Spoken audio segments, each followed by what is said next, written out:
जैसे आपने 10 मिनट भजन शुरू किया, अब उस 10 मिनट में कोई आपसे आकर बात करना चाहे तो आपको बुरा लगेगा।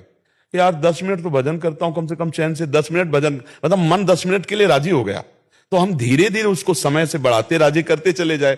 फावड़ा चलाते हुए, व्यापार करते हुए, नौकरी करते हुए, धीरे धीरे अंदर ही अंदर नाम जप कर रहे हैं, बाहर से शरीर से कर्म कर रहे हैं, बहुत बढ़िया भजन हो जाएगा।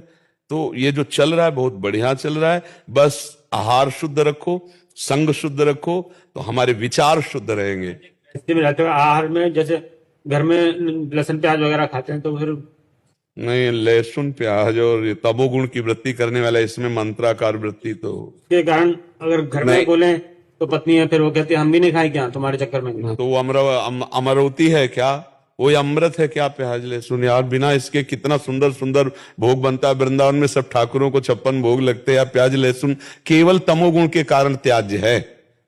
अच्छा, दुर्गंध नहीं आती? आती ना दुर्गंध। मतलब एक आदमी अगर प्याज लहसुन खा के ऐसे बात करे तो सामने से दुर्गंध आती है। कौन सा स्वाद है यार प्याज लहसुन? पता नहीं लोग कैसे प्याज लहसुन को इतना पसंद करते। तमोगुणी चीज है, उसमें कोई लाभ थोड़ी है, कोई लाभ नहीं है। आयुर्वेद में लहसुन का बहुत ही देखो, औषधि में संखिया का भी प्रयोग है, खाओगे मर जाओगे। अगर आयुर्वेद शोध करके वैद्य देता है तो वो हमारे लिए औषधि है।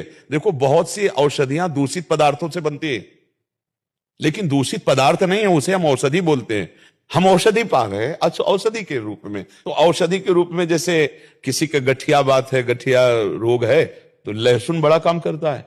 आप उसको कैप्सूल की तरह ले जाओ, हमने देखा है। लेकिन चटनी और सब्जी और भोजन में नहीं डाल सकते। औषधि के रूप में वो बात अलग है। जब औषधि का नाम आता है तो औषधियों में क्या नहीं पड़ता, आप हमें क्या क्या नहीं पड़ता। अगर उसकी बनाने की पद्धतियां देखो तो तुम्हें घृणा हो जाएगी।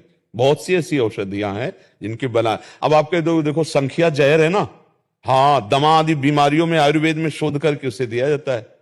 सांप काटे तो जहर का इंजेक्शन लगाया जाता है, नहीं लगाया जाता। तो अब औषधि और ऐसे प्रयोग में देखो, विश्व ब्रह्मांड में 3 बातें हैं, सतोगुण, रजोगुण, तमोगुण। अब हमको भजन करने के लिए सात्विक वृत्ति चाहिए, निर्मल मति चाहिए, तो हमको रजोगुणी या तमोगुणी आहार त्यागना पड़ेगा। बस बात इतनी है, रजोगुणी तमोगुणी। अच्छा, वही जगह आलू होती है, वही जगह प्याज होता है, वही जगह मतलब गाजर होती है, वही जगह लहसुन होता है।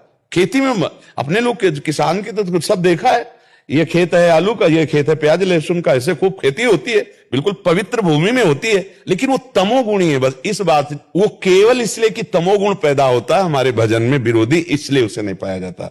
तो अब लहसुन प्याज के बिना भी बढ़िया यार जीवन जिया जा सकता है, पूरी जिंदगी हो गई। तो अब ये कि जवान को जैसा आप स्वाद दे। अच्छा, तम्बाकू में कौन सा स्वाद है? जो नहीं खाते उनको पवा दो, उल्टी हो जाएगी, नहीं हो जाएगी?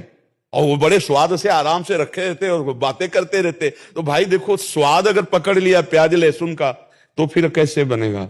बहुत से लोग ऐसे हैं जो भ्रम में फंस करके अपने जीवन को नष्ट कर रहे हैं। अरे हम कह रहे पनीर खाओ, प्रोटीन आए, गाय पालो, उसकी सेवा करो, थोड़ा दूध बछड़े को पिलाओ, थोड़े दूध का तुम प्रयोग करो, देखो अपने आप स्वस्थ हो जाओगे। अब सेवा करनी नहीं हो, ऐसे कह दो कि अंडे से प्रोटीन, कौन प्रोटीन वाला कितनी दिन बलवान बना रहेगा? शरीर तो नाशवान है, अपराध तो बनी रहा है, जीव तो उसमें है ही है, चैतन्य तो है ही है। अब देखो छोटे छोटे नहीं निकलते चूजा उसके, तो जीव नहीं है उसमें। हाँ, तो क्या मूली में जीव नहीं है? क्या गाजर में जीव नहीं? क्या आलू में जीव नहीं? उखाड़ के फेंक तो सूख जाएगा। पर जीवे जीव आहार, जीव बिना जीवे नहीं, जो जिसके लिए निर्धारित कर दिया गया। हम मनुष्य हैं, हमारे लिए निर्धारित किया गया सब्जी, फल, फ्रूट, अन्न विविध प्रकार के। राक्षसों के लिए वो राक्षसी भोजन है, हिंसक पशुओं के लिए वो भोजन, अपने लिए नहीं। तो अपने जब भगवत मार्ग में चल रहे हैं तो अपने को बचना चाहिए, समझाना चाहिए, पत्नी को समझाना चाहिए। और ना समझे तो फिर जहां तक हो, अगर नियमावली ले लो कि आप बनाओ सब्जी खाओ, हम सब्जी नहीं पाएंगे, हम नमक रोटी खाएंगे, भगवान का भजन करना, हम नमक रोटी खा के पूरी मेहनत, अभी सब ठीक हो जाएंगे। जब हम फिसल जाएंगे निष्ठा में तो सब फिसल जाएंगे। नहीं, हम नहीं पा सकते। हम नमक रोटी पा लेंगे, दही रोटी पा लेंगे, दूध रोटी पा लेंगे, लेकिन जिसमें प्याज पड़ा है, लहसुन पड़ा है, तो अलग बना के देने को तैयार है, वो कहती तुम्हारे लिए अलग बना। तो बढ़िया, फिर क्या अलग बनाओ।